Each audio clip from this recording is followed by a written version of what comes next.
Thank you very much, Anya, and also Ronan, as part of that introduction. Anya mentioned that last week we had Security First in London, which is very much the warm-up for the main event, which is here in the Aviva. So it's great to be back in the Aviva, and particularly to see so many people, and there's a bit of standing room at the back there. But there are plenty of seats at the front, so feel free to come forward. Don't be afraid overall. So what's my job today? Is to kick things off and really set the scene and start to answer that question about solving the human cyber equation. Now, I'm not going to solve it all in the what is probably now 25 minutes, but I am going to start that process because answering that is what we're going to try and do throughout the entire day. So probably the best place to start is right at the beginning. And really, what do we mean when we're talking about the human cyber equation? So let's start diving out into that. So at probably the simplistic view of an equation, most basic algebra being, if we're humans plus our cyber, equals what? We've got to solve for X. And as I say, that is what we're going to try and do throughout the day. When I say try, we're going to successfully do throughout the day with all of our excellent speakers. But I suppose most simplistically and most basically, human plus cyber has to equal secure. Which shouldn't be a surprise because we're all at Ireland's leading and best security conference. So if the answer wasn't secure, then I think we've got a little bit of a problem, or at least I've got a bit of a problem. But yes, secure means that we are preventing breaches, we're preventing the impact. But it's not really as straightforward as that because each organization very much has their own definition of what secure is, or at least they should have a definition, because we all have different risks. We have a different appetite for risks. We have different threats we face. We have different priorities and objectives. So starting with secure, we'll dive down into that. So defining secure has to be the first part of our journey. And actually, all of us here, probably most of us here, we're not going to be starting a journey, we're actually on a journey. So it's got to be not just something we do once, it's something we have to continuously do to update our view of what secure means to us. And that's the important bit to us. So if we started with the questions that we need to answer to really have this definition, firstly, it's what is important to us. We need to be sure what our assets are, what our key business processes and systems are that we need to protect. And if we don't understand that, then we're kind of shooting blind. We have no idea what we're going to be protecting. So that's probably our first point that we need to cover off to define what secure is. Our second point, or second question is, what does our threat landscape look like? And I've underlined our there because I think that's an important point and objective to understand what ours looks like. Yes, you'll hear throughout the day of sort of the general cybersecurity threat landscape, what that means, but actually that isn't going to answer fully the question of what matters to you and your organization. Because each organization, and actually from some of the talks we'll dive down into that of saying, well, actually, for this organization, what is their threats? What are they most concerned about? What are the threat actors that are going to be targeting them? Where do they have their gaps? And trying to address that. Being very sure of what we need to address again. And then lastly, what is our security posture? What is our risk posture? Understanding what gaps we have, understanding exactly what controls we have in place, what risks really matter to us that we need to mitigate. So we need to firstly define what secure is, and then we can start figuring out the rest. So secure is the answer, but what is that answer? And then we can start looking at the question.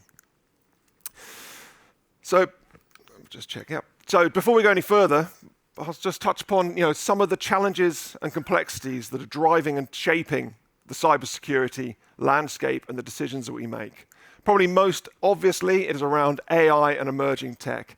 I don't think, I've been to a good few conferences, security conferences recently, and you could be fooled into thinking, actually, I'm at an AI conference that does a little bit of security rather than being a security conference that's touching upon AI. It's everywhere in our working lives. It's everywhere being driven into technology. So that is very much shaping how we're approaching things. And it's something we're going to touch upon as we go through the day because it's an extremely important part of the solution. But it's not just AI that we need to be concerned about. It's also think about other emerging technologies. What seemed like a quantum leap away is actually right on our doorstep in terms of quantum computing, which is going to have a huge impact. Probably not this year, maybe not next, but it's something we've got to start factoring in. Because when that day comes that quantum computing, and which you saw in advance very recently, I believe it was Google that have been able to show that they can carry out exercises that standard supercomputers would take 1,000 years to do, being able to do that in minutes or hours. So it is on the horizon, and I see a huge impact as we try and react to that. Threat actors right now are being able to steal data, hold on to it, because normally encrypted data would be no use to them. But actually, if we're holding up, particularly state actors, being able to hold that for the future to a point of where it can be decrypted. Regulation and increasing regulation is another thing that's shaping our view of security. NIS2, DORA coming into effect. We've got the AI Act in Europe that's going to come into effect. The UK is enforcing their own version that's going to shape things. The great thing about some of the regulation now, it's not tick box, it's not looking at it, it's really putting ourselves in a defensible position against those compliance requirements, not understanding that we haven't got to try and do absolutely everything. Cloud and cloud security, all organizations are focused on the cloud, whether we've gone through a lift and shift, whether we're really mostly transitioning to cloud native, but it's dominating particularly technology, conversations. Gartner have it as their highest growth area when they look at cybersecurity overall, where that's where a lot of focus is going. We have the reliance on the supply chain. I know we're going to talk about that a little bit later, but that really is huge. No organization is untouched by the supply chain. If there is any organizations that have no supply chain whatsoever, put your hands up and we can have a whole discussion about how you're achieving that overall. But particularly as linked to the cloud, as we've gone into SaaS applications, we all have a supply chain that we need to be concerned about. The continued cybersecurity skills gap. That is something that is affecting us and a factor. Across the world at the moment, there are 4 million, or estimated 4 million, shortfall in skilled cybersecurity resources. 350,000 of that 4 million sit within the EU, so it is a challenge. I will say that in Ireland, it's probably, if you look at the numbers, on the shorter side compared to the likes of Germany, the UK, and France, where they're in the hundreds of thousands, in 100,000, and those high end. But so Ireland's obviously in a very good position in terms of skills, but there is still that gap that we need to be concerned about. We'll talk about cybercrime. I won't go spend too much time talking about cybercrime, but it's ever present for us to be concerned with. We see there's a consolidation happening within security, within the vendor space, with acquisitions, with increasing capability being built in as vendors try to take more of the market share. But it's something we're having to look at and consider, and also looking to have less throats to choke in terms of our partners. And then lastly, we've got geopolitical tensions, which is something that is obviously changing day by day, minute by minute, as we look at X and Truth Social, if anybody is actually on that platform. So just coming back to our equation, I think we really haven't really dived down, so we're only really at the beginning of this, but we're going to have to start peeling back the layers so that we can understand and try and define what we have. So we really have two parts to it. We have the people, so the humans, and we have the cyber. But surely we already have a framework that addresses some of this, and Ronan touched upon it. And really that is the golden triangle of people, process, and technology. And that's definitely not anything new. Dr. Harold Leavitt started to form this back in 1964, obviously not related to cybersecurity or IT at the time, but it's something that's very, very widely adopted that allows us to define our approach. But actually our challenge around the more simplistic and people process technology golden triangle is that the lines between them and the divide between them is very much becoming blurred, particularly when we look at technology. Technology is now starting to step into providing that people and process, so spreading across each one of those. So we could be, are we onto a winner here? is our job done? Can we go home? Can we hand over the keys? Well, clearly not. So let's look at the human element of that side. So the human element, we can really break it down into two areas. Really is our end users that we serve in providing secure environments for them to operate in. And we also have us, our IT and security users. And I would break those down into two areas of how we need to approach it. So starting with the end users, we need them to be part of the solution and not part of the problem. And that is definitely not always the case. So some stats here. So 68%, according to the Verizon data breach report, 68% of breaches include a non-malicious human element. If we look at Varonis's report, now they're saying 94% of viruses or malware, as they're commonly known now, are delivered by email. Very similarly, according to the journal here, 67% of successful attacks were the result of human interaction overall. Probably the most telling and surprising stat is when we start looking at phishing and the phishing intelligence report, which says that over 4,000% increase in phishing emails since the advent and the release of ChatGPT. So we can see actually there's a huge volume. So we can already see that AI is shaping our world. So let's just start with a little primer and just a little talk about actually what is the threat from AI that we're facing. So I'll step in a little bit into technology here. And how are attackers actually using AI? Well, very similar to all of our developers. They're using it so they can build and code so much faster. So it's quicker, more effective. From an analysis of targets, whether it's looking at how do we exploit applications and code, or how do we understand and look at a business and its people and look for our weak points, our ways in. So again, it's doing it quicker and more effective. And also, when we look at the enhanced phishing, again, quicker and more effective. Obviously, we do have some novel and AI-based threats, primarily that Brian's going to talk about. We've got deepfakes demonstrated by these two dynamic duo that we have here. I was going to try and join in on the dance, but I'm not brave enough because there's a camera there. Really, we've got all these things, but actually, as much as things change, they actually remain the same.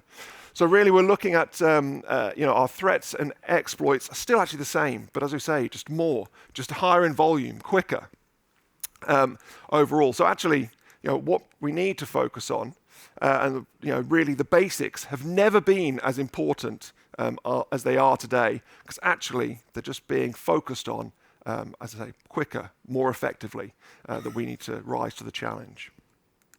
So carrying on that user theme, end users, and they're the vulnerable weak link. There's really no getting away from that. We just talked about how they're being targeted. That's getting more sophisticated to try and use them as that entry point into an organization.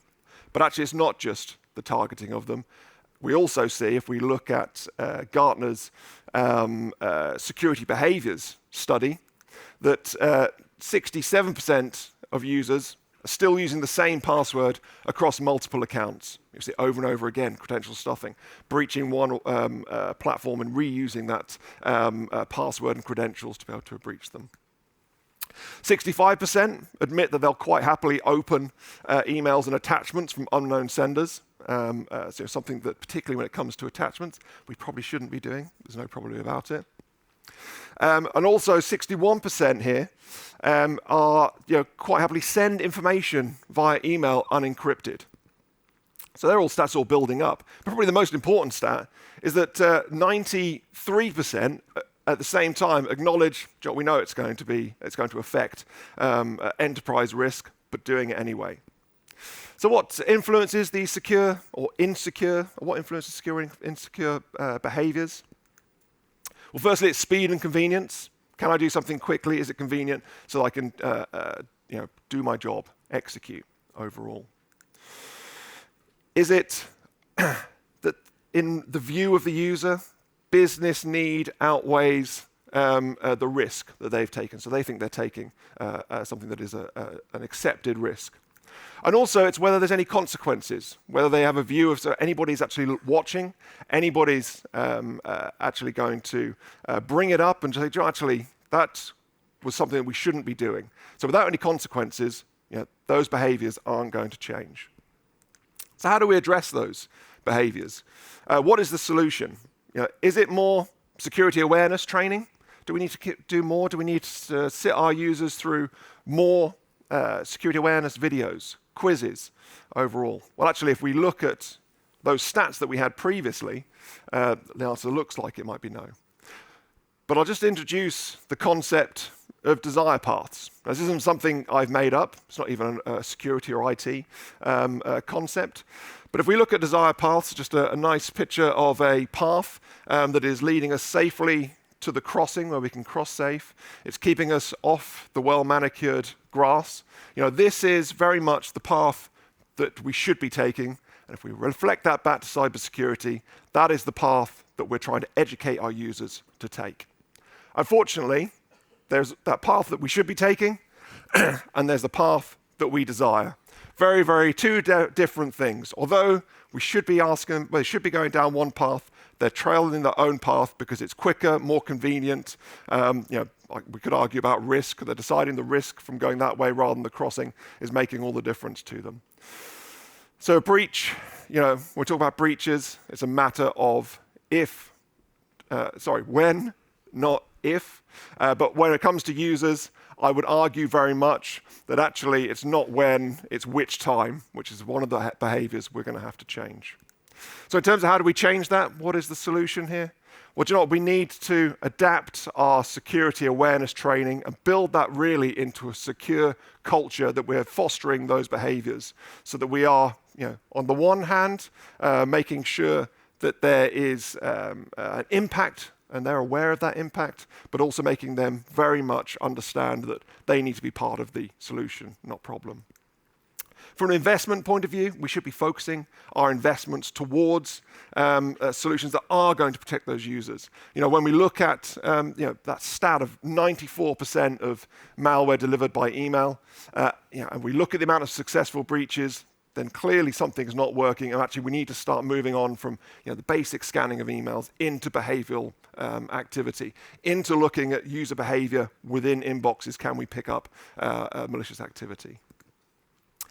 And then lastly, and probably most importantly, we need to make sure that the controls we put in are frictionless. Really, if we think back to that last picture, maybe we needed to put some guardrails in there, but still allow them. And if we talk about frictionless, perhaps we need to have a different view of our desire paths. If we understand that this is what the users are going to do, then actually maybe we need to adapt to allow them to do that. And actually, just one interesting thing that was pointed out by an attendee in London, I've seen it happen here already. We have some steps here to allow everyone to go up and down the stage safely, but both Anya and Ronan have decided that this is the way to get onto the stage. And I'm sure there'll be many more as well.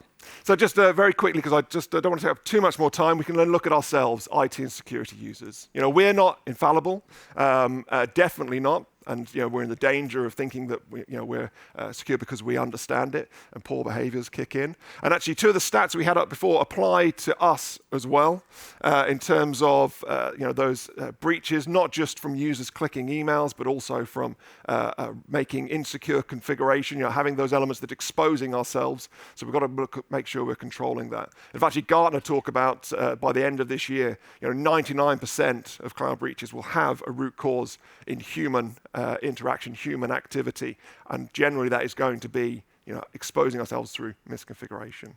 So are we focused on the right things? I'd argue that actually we're not always focused on the right things. And it's really probably about getting back to basics. And actually that's what our research points to. So we obviously, as part of our role, Ronan talked about in terms of our managed services, we interact with a lot of clients across the industry, across now EMEA, where we could pull some real insights from what we're seeing. From a vulnerability perspective, we're still seeing that it takes, on average, 97 days for an organization to fully patch and remediate against a high severity vulnerability. And when we talk about high severity, we're not just looking at the CVSS score. Really what we define as high delivered part of our services is looking at what is the exposure of that asset. Is it easily accessible? What's the attack path to it? Looking at how critical it is to an organization, and is that vulnerability being exploited actively in the wild? And in those instances, still taking 97 days. And actually, just behind it, high is at 91 days, according to the data that we're looking at. And obviously, a high number of the vulnerabilities are actually high in nature overall. And when we look at the exploits, so when we're monitoring activity against our customers, what do we see attempting to be exploited? Well, John, there's 33% of exploits are very much not in this decade. We're still seeing so many exploits attempting to exploit vulnerabilities that have been active since and known since the 2010s. And really, that talks to they wouldn't try, attackers wouldn't try to exploit them unless they're being successful. And those are the ones that we're clearly not patching enough of. And still, right now, we're seeing attacks against Log4Shell. And actually, we see this from our IR team as well. So we've got an excellent IR team headed up by Patrick Ragg. And they respond to a lot of incidents to help customers in their time of need. I'm not going to talk through the timeline here, but I can quite happily talk through it if anyone wants to find me afterwards. But again, what we see when we do the root cause analysis are two things. We have plenty of examples where still Log4Shell is being exploited to be able to breach an organization. But the thing we see, particularly in this case study here, is that organizations had all the tools to be able to detect it, to be able to prevent it, but actually, in this instance, they didn't have the right people and process around it. They had an industry-leading NDR and EDR. One was just being sent to an inbox that no one was looking at, and the other one was misconfigured, so it purely detected, and again, nobody was looking at it. So as I kind of round up, I think as much as we can talk about future, we can talk about new technology, what we see mostly being breached is our users, but also working through those basics. So we've got to focus on cyber hygiene. I think I spoke about it last year. I'll speak about it next year, because it is one of the most effective ways that we can protect ourselves and not getting too distracted by shiny tools that are out there. Lastly, as I just finish up, impact of generative AI, we will have some talks across that. So I'm just setting the scene. When we look at it being used by defenders and we're defending ourselves, some of the challenges that we've got is very much around how sophisticated, how robust they are. Organizations are rushing to market to capitalize on the hype. We see that in security tools. Ronan said that, mentioned that we look across the globe and look across multiple vendors that are coming to market to pick the most important ones, the things that we think are going to add the most value for our customers. And at the moment, organizations that are 12 months old are coming with a pure AI-based solution, and you've got to question the robustness of that. We see hallucinations, we see what the effectiveness is. And we talk about the use by attackers, we've talked about that, but also we need to think about our corporate use. How are we securing the corporate use of generative AI? So that is it from me, but the last thing I want to touch about, we can talk about solving the human cyber equation, but actually if we look at the left-hand side of that equation, really it's about how do we bring balance. Bringing balance to our users in terms of their protecting those users, but also from our security teams and making sure that we focus on those and not just make it a technology problem to help us solve that human cyber equation. So thank you.